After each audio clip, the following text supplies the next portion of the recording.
How to Create a Glitch Monologues Season 25 Chapter 6. This is Season 25 of How to Create a Glitch in the Matrix Monologues Episode 6. In this episode, we will be talking about a different relation between Rhythm A and Rhythm B, during the substitution of Rhythm A for Rhythm B. We will also be generalizing the equation for task time over period time.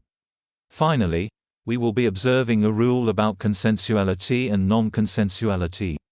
For any one rhythm which is not interacting with another rhythm, we can generalize the task time over period time equation outlined in past episodes as follows.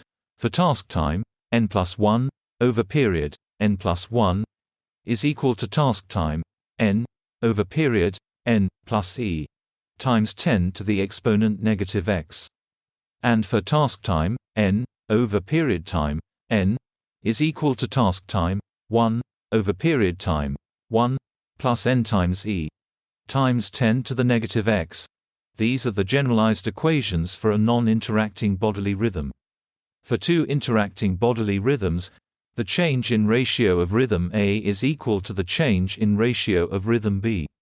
This leads upon substitution into each rhythm equation to the simplified equation.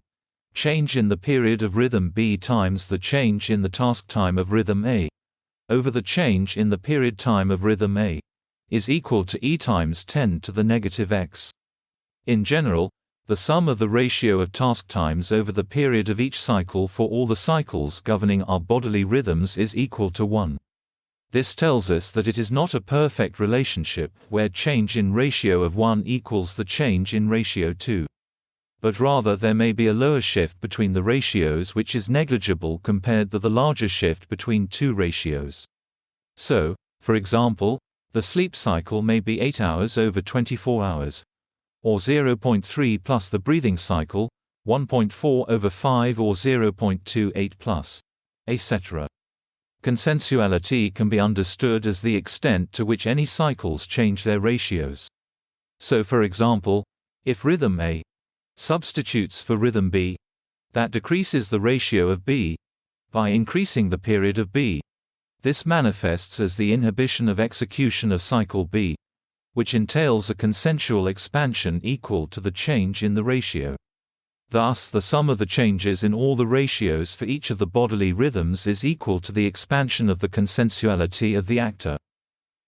We can also observe that 1 over the period is equal to the frequency of the cycle.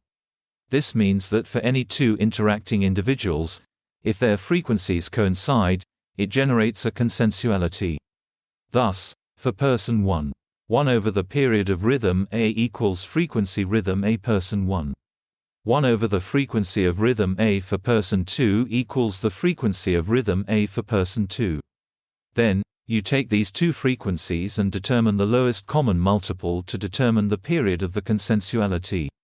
So, for example, person 1 has a period of 2 hours for the cycle. Person 2 has a period of 8 hours. The period of the consensuality is 8 hours. That's the end of the podcast for today. If you enjoyed it, please like, comment and subscribe.